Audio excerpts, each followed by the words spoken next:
ಇಬ್ರು ಪ್ರಾಣ ಸ್ನೇಹಿತರಿರ್ತಾರೆ. ಕಡು ಬಡತನ ಬೇರೆ.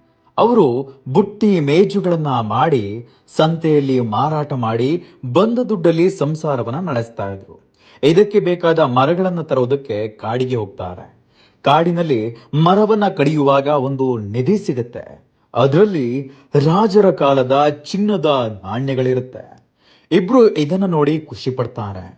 ನಮ್ಮ ಕಷ್ಟಕ್ಕೆ ದೇವರೇ ನಮಗೆ ನೀಡಿದ್ದಾನೆ, ಇನ್ಮೇಲೆ ಕಷ್ಟಗಳು ಯಾವುದೂ ಇಲ್ಲ ಅಂತ ಅಂದುಕೊಳ್ತಾರೆ. ಆಗ ಒಬ್ಬ ಸ್ನೇಹಿತ ಹೇಳ್ತಾನೆ, ಗೆಳೆಯ, ಈಗ ನಾವು ಹೋದ್ರೆ ಜನರಿಗೆ ಗೊತ್ತಾಗತ್ತೆ, ಕತ್ತಲಾದ ಮೇಲೆ ಹೋಗೋಣ ಅಂತ ಹೇಳ್ತಾನೆ. ಆಗ ತಿನ್ನೋದಕ್ಕೆ ಏನಾದ್ರೂ ತರ್ತೀನಿ ಅಂತ ಹೊರಟೋಗ್ತಾನೆ. ಅನ್ನವನ್ನ ಹಿಡಿದು ಬಂದ್ರೆ ಗೆಳೆಯನೇ ಕಾಣಿಸುವುದಿಲ್ಲ. ಅವನನ್ನ ಕರೀತಾನೆ, ಗೆಳೆಯ, ಎಲ್ಲಿದ್ದೀಯಾ ಅಂತ ಹೇಳ್ತಾನೆ. ಆಗ ಸ್ನೇಹಿತ ಹಿಂಬದಿಯಿಂದ ಬಂದು ಕೊಡಲಿಯಿಂದ ಕೊಚ್ಚಿ ಸಾಯಿಸ್ತಾನೆ. ಈಗ ಚಿನ್ನ ಪೂರ್ತಿ ನಂದಾಯ್ತು ಅಂತ ಸಂತಸದಿಂದ ಹಿಗ್ತಾನೆ. ಹೊಟ್ಟೆ ಬೇರೆ ಹಸಿವಾಗಿರುತ್ತೆ. ಸ್ನೇಹಿತ ಬೇರೆ ಅನ್ನ ತಂದಿರ್ತಾನೆ.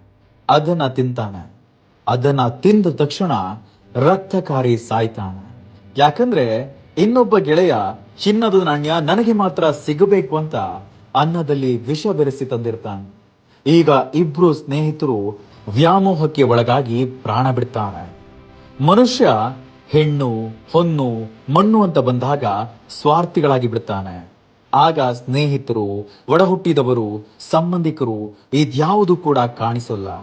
ಈ ಕಥೆಯಲ್ಲೂ ಪ್ರಾಣ ಸ್ನೇಹಿತರು ಅನ್ನೋದನ್ನ ಮರೆತು ಇಬ್ಬರು ಸ್ವಾರ್ಥಿಗಳಾಗಿ ಯೋಚಿಸಿ ದಾರುಣ ಅಂತ್ಯ ಕಾಣ್ತಾರೆ.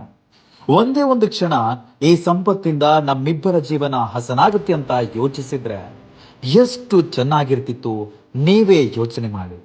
ಹೊಟ್ಟೆ ಕಿಚ್ಚು ನಮ್ಮನ್ನೇ ಕೊಲ್ಲುತ್ತೆ.